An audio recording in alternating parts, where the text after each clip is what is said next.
Creating articles can be very time consuming, especially if you are trying to make certain that you've got the correct sales copy and also it's SEO optimized and it makes sense for Google's crawlers when it comes to visit your webpage.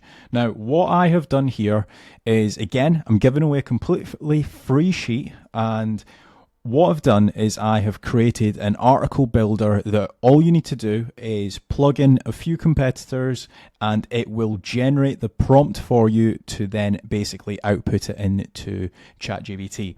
Now, what we can do is I'll run through what the actual article builder looks like. I've actually implemented like a little bit of a cheat sheet so you guys can actually see every type of example, and then we'll actually finish off by generating an article. So also, if you guys do want this sheet, the link is down below. When you get the actual sheet, make certain to click on File and then click on Make a Copy, and then you can actually edit this cheat sheet or edit the actual sheet yourself. Hey, very quickly, if you want results like this dental practice, for example, we took the website from 0 monthly visits in November and they are now getting over 750 monthly visits through to their website. They're actually able to generate their own inquiries for the business, and they aren't relying on third-party agencies to generate them leads like they were before, or this law firm that we were able to take from 1,100 to just over 2,000 monthly visits through to their website, as you can see from the graph, or this e-commerce store where we were able to grow them from 7,500 to just over 30,000 monthly visits to their website, and it's generating a lot of sales through to their e-com store. If you want results like that, make certain to check out casualdash.com. The link is in the description. Fill out the form, see if my team can help. If I feel like SEO isn't suitable for your business, I can also guide you on where you should be spending your marketing budget. But back to the video. So if we start here, we've obviously got article styles. Now I've included 7 different articles. So we've got informational articles, which would be providing general information or specific question to a topic. An example of that would be, what is cloud computing? We then have got how to and tutorials, and the description of that is like a step-by-step guide that explains how to accomplish a task or solve a problem. And the example title of that is like how to optimize your website for SEO. We then have got like listicle articles, so articles structured in a list format, covering topics, tools, or ranked lists, top 10 SEO tools for 2024. That would be the example title of that. We then have got product review or comparisons, so an in-depth review or comparisons of products/services to guide purchasing decisions. So, for example, iPhone versus Samsung Galaxy, which is better? We then have got news-related articles, which this would be like current news events or trends, so the latest algorithm updates and what they mean. That would be like an actual trend or a news article. We've then got FAQs. So we've got articles structured around commonly asked questions related to a specific topic. So SEO, FAQs, everything you need to know. And in that article, you might have like 60 of the most commonly asked questions. You then have ultimate guide, so comprehensive long-form content that covers a topic in depth, often seen as a pillar content. And then in that, you've got like the ultimate guides to digital marketing, and you might talk about like Facebook ads, PPC, SEO, lead generation, etc. You then have got service articles, and these articles are address final questions or concerns for potential customers before they convert. So an example of that would be like managed IT tailored to your business needs, right? So when somebody is searching like managed IT services near me, they're ready to essentially purchase that product or that service that you actually offer. We then have got end goal of the article, and this is super important, especially when you're trying to feed AI. And the reason why I say that this is important is that not every article that you publish on your website should be looking to convert that customer into a paying client. And that might sound really strange, but just hear me out on this. Some articles you might want people to subscribe to your mailing list. Some articles you might want people to click through to another article because there you've got 2 or 3 different articles. So what I mean by that is an informational article, right? The end goal of that might be click through to related articles, share that article on social media. So in some cases that might actually attract more backlinks as well. Download a free resource, sign up to your newsletter or mailing list. You then have got like a how-to article. The end goal for that would be like try the tutorial steps of a related product, download a checklist or template, fill out a form to receive additional tips, watch an embedded video tutorial. Now, again, this kind of goes for my videos as well. Whenever I'm doing like a case study, I do a case study in hopes that somebody might watch that and might want to hire me for an SEO consultancy or for my team to do their SEO. This video here, I'm not actually trying to convert anybody. I'm not even gaining anything of monetizational value. I'm just giving away a sheet, right? So think of that when you're actually generating your articles as well. Then you've got like listicles, right? So click on products/services links for more information. Share the list on social media. Listicles, again, if any of you guys are creating listicles, that's a really good way of actually generating backlinks as well through to your website. You then have got like purchase or sign up for a product mentioned in that list. So a listicle, best SEO tools, for example, you might have an affiliate link, and the end goal of somebody reading that article might be to click on your affiliate link and purchase Yoast or Rank Map or whatever. You then have got leave a comment or suggestion for other items as well. So if, say, for example, you have got a section on your website where people can leave you comments, that could be another another end goal as well. You've then got product review comparisons. So click through to a product page or affiliate links, sign up to a free trial or demo, add the product to the cart or complete a purchase. This might be like if you're an e-commerce store, for example, you might be comparing 2 products that you actually own that you actually sell on your e-commerce store. You've then got download a guide or a checklist as well. Now, the download a guide or checklist, that comes up in 2 or 3 different end goal article ideas as well. You've then got news/trends, so subscribe for future news updates, share the article on social media. So again, if it's a trendy topic and it starts getting some traction on social media, other people might link to it as well. Register for a related webinar or event, download an industry report or white paper. You've then got FAQs, so for FAQs, people might want to click to read more detailed articles, sign up to your newsletter, submit new questions or inquiry, contact customer support or for further help, especially if, like, for example, you're a SaaS. If you've got like an FAQ section on your website talking about certain features about your SaaS, people might have further questions, so then they might actually get in contact with you as well. You then have ultimate guides, so download the guide as a PDF or ebook, sign up for related webinars or course or newsletters.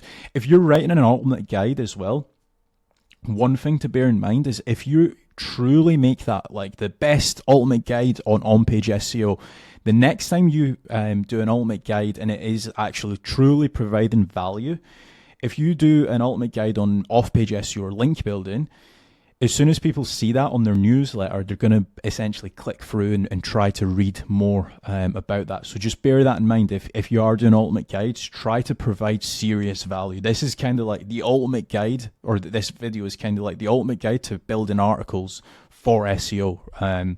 So I'm trying to provide as much value in hopes that people share this and more people see this, so I get more views on the video, etc., etc. So then we've got service articles, and service articles are kind of like bottom of the funnel. Request a consultation or free quote, sign up for the service directly, fill out a contact form to speak with a sales rep, call a dedicated phone number for more information. This is kind of like if say, for example, you're like a local business, some of your articles will definitely fall into the service articles. You've then got tonality. So I've done informational, so neutral, objective. I've also included use cases as well. So, for example, some people might not know when to use informative or when to use conversational or when to use authoritative. So I've highlighted when you should be looking to use each different type of tonality as well. So, for example, if we're doing like an FAQ section, or an FAQ related article or a listicle, we might want to do a little bit more of a conversational tonality. If, say, for example, we want to do persuasive, we might do service articles for persuasive because we want to persuade someone to fill in the form or phone our sales reps. Like that's kind of the persuasive tonality. Like if I say what you definitely want to sign up to the mailing list to get this article builder, that's me being persuasive. So there's certain aspects when you should be using certain tonalities. I've tried to highlight everything as I possibly can. So we then have got the article builder in here. The article builder, you basically input as much data into this. Now, one thing before we even use the article builder is we want to try to get some competitor research. So what I'm going to do is I'm going to fill this out very quickly. So if we actually head over to Google in just a second, but as you can see, we have got three sections here where we can input our competitors' URLs, right? So let's say, for example, we're going to go with a informative guide on how to run longer without getting tired, or how to run longer than 5K, right? So we've got like the Irish Times, we've got Women's Running, we've got Runner's World. So what I'm looking at here, just so you guys understand a little bit more, is I want to try and find websites that are direct competitors, right? Now, in some cases, you've got like Reddit, right? Reddit, I wouldn't necessarily deem as a direct competitor. If I've got like a running website, what I would deem as competitors is like womensrunning.co.uk, runnersworld.com, bestrunningtips.com, verywellfit.com, Runner's World, all of these, right? Now, let's say, for example, if we were to change this up ever so slightly, and if we wanted to do like more of a service-related article, let's say lawyers in London, right? I would want to avoid bestlawyers.com. And the reason for that is because if I'm a law firm in London, bestlawyers.com isn't one of my competitors. It's like a directory. Let's do like one in New York, because I know that a lot of you guys are out in the States as well, right? So like Justia, Best Lawyers, Yelp, I wouldn't want to use those as competitor URLs. However, the one caveat to that is if I'm building out like a Yelp competitor, like I would then be using these as listicles, right? But that's besides the point. I'm not looking to build out a directory website, right? So what I'm doing here is I'm going to go into womensrunning.co.uk, and where it says insert URL, I'm going to actually insert that URL, and this is going to do its thing, and it's going to go ahead and get all of the subheadings from that website. And then we're also going to do the same for competitor 2. One thing to bear in mind as well is that some websites, they might not allow for data scraping. There's like very few websites that don't allow for it, so just bear that in mind if you do have issues with the sheet. So as you can see here, we've got competitor 1, and they have got all of these different subheadings, right? And then we've also got competitor 3 as well, and they also have subheadings. Now, what you can actually do is the prompt is actually built into the sheet, right?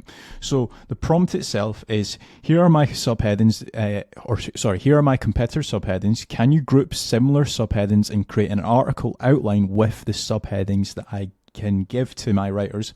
Feel free to include any other questions that the reader might have. Can you also make certain that you prioritize the subheadings in importance of semantically relevant to the page source?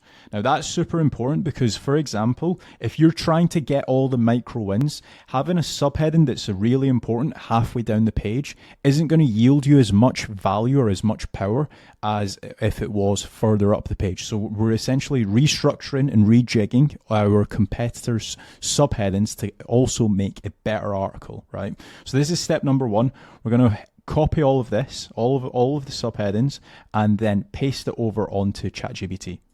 So this was the actual prompt that I gave it. It's a little bit of an ugly prompt, but it works very well. So this is actually what it ends up looking like, and this is the actual outline that it spits out. So all I done there was I literally just copied and pasted everything, all of the subheadings, and then I just pasted it into ChatGPT. And as you can see, it has done a really good job. We've got loads of subheadings, we've got H2s, H3s, we've got a lot of questions as well, which is really good to see. Now, the next step that we want to take is we want to paste this into our article builder section, which is here, right? So we've got a subheading section. We want to just paste that into here. We've got all of our subheadings ready to go.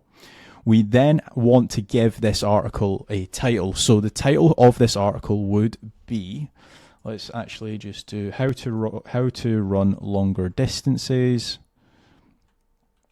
And that's going to be the actual page title, or the H1. We then select what type of article that we want. So for example, if we wanted this to be more of a how-to related article, we could do a how-to or a tutorial. In this case, we're actually going to pick on informative. We're then going to actually do the possible actions as well. So like what I was showing you in the cheat sheet here, we've got the actual scope of the article, like the end goal of the actual article. What do we want people to actually do from this? So what I'm actually going to do is we are going to click through to related articles, share the article on social media, or download the free resource. Then we've got the tonality as well. So again, looking at our cheat sheet here, we are going to pick, we're going to do informative. Could be a really good selection. We could even also go for, could even go for like humorous as well, because that's kind of like blog related. But in this case, I'm actually going to pick informative. I think that that's probably the best choice for this article.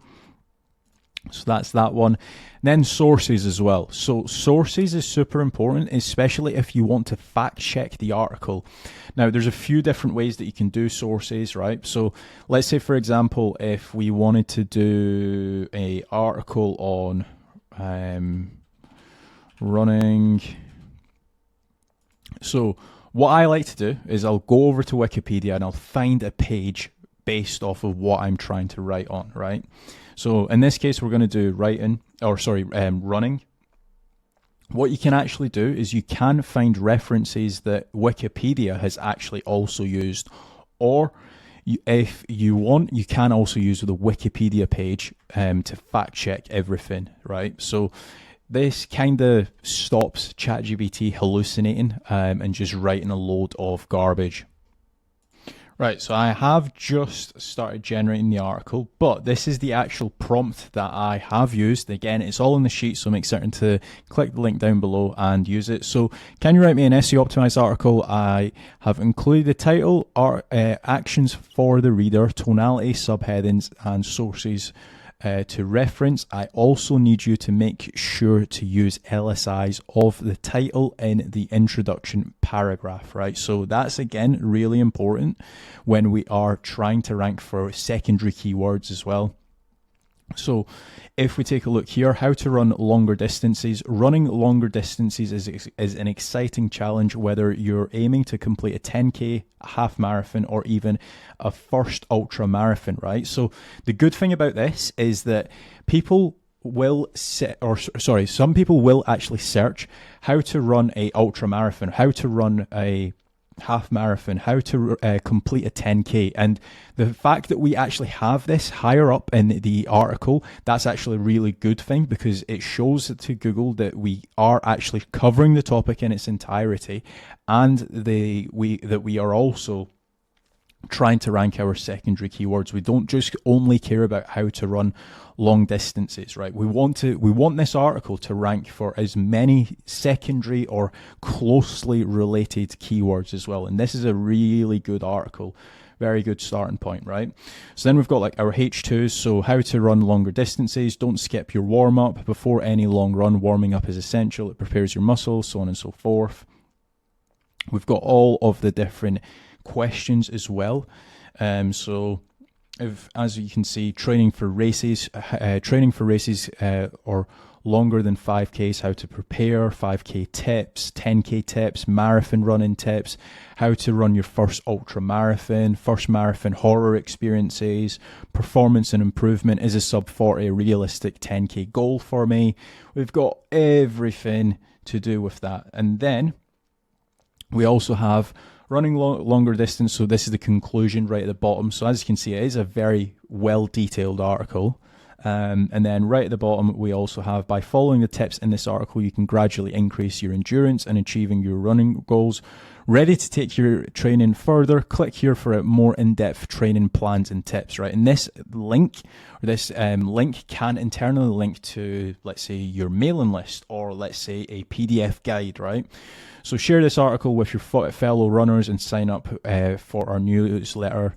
Again, you can have like a sign up form for a newsletter, and then people can sign up. So this is how I have went from the cheat sheet, explaining everything, doing the actual subheadings, getting the subheadings from my competitors, using this prompt first, obviously, removing any duplicates, because again, one thing to bear in mind when you're using the subheading grabber, if you've got, let's say, competitor 1 and competitor 3, or competitor 1 and 2, they might have, like, out of the 15 subheadings, 5 of their subheadings might be the exact same. So it's super important that you actually use the subheading grabber.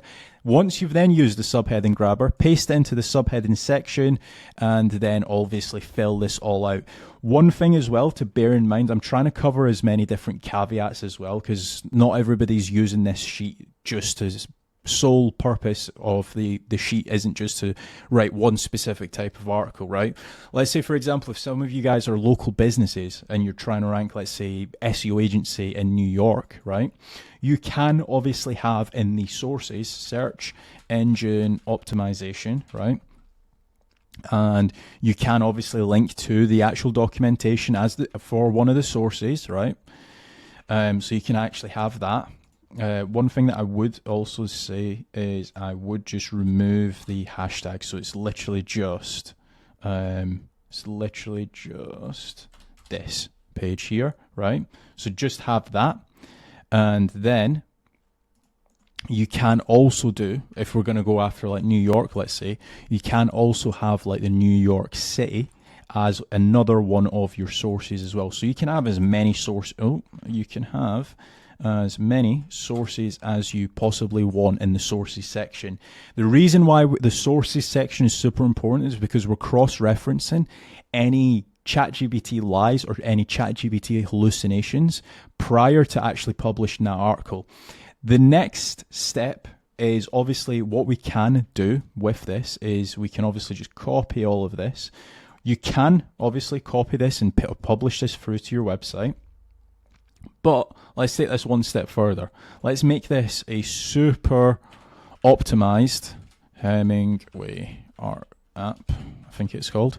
Let's make this a super optimized article, right? Now, this is Hemingway, and basically what we're trying to do is make certain that the readability score is really good, right? Now, obviously, grade 8, it's already pretty decent. It can obviously be improved, but this will give you recommendations on how to actually improve it. You can also use Grammarly as well. That's another way of making this article, let's say, from an 8 out of 10 to like a 10 out of 10. So you can go down that route as well. either one of the tools. Hemingway is obviously free. Grammarly is also free as well. But as you can see here, like a lot of this article is like pretty spot on, and this is literally just copied from our article builder through to ChatGPT. And obviously you guys can use different AI models. Some of you guys obviously prefer Grok, some of you guys prefer Claude from Amazon. You can use this with whichever AI model that you possibly want. I've just used ChatGPT 3.40, which I believe is the free one. Could be wrong in saying that, but whichever LLM you guys want to use, you can do if you want. The link for this sheet is down below. Also, please remember to give me some feedback. I'm creating all of these sheets. If you guys think I've missed anything out, feel free to email me back. I see every single email that gets sent out, and I also see every single email that gets replied to. So if you guys do have any feedback, or if you think I've missed anything out, let me know. But as always, please remember to leave a like. And if you guys do want a free 15-minute growth strategy call for your website, make sure to check the link down below or head over to Kazra Dash and fill out the contact form. Thanks.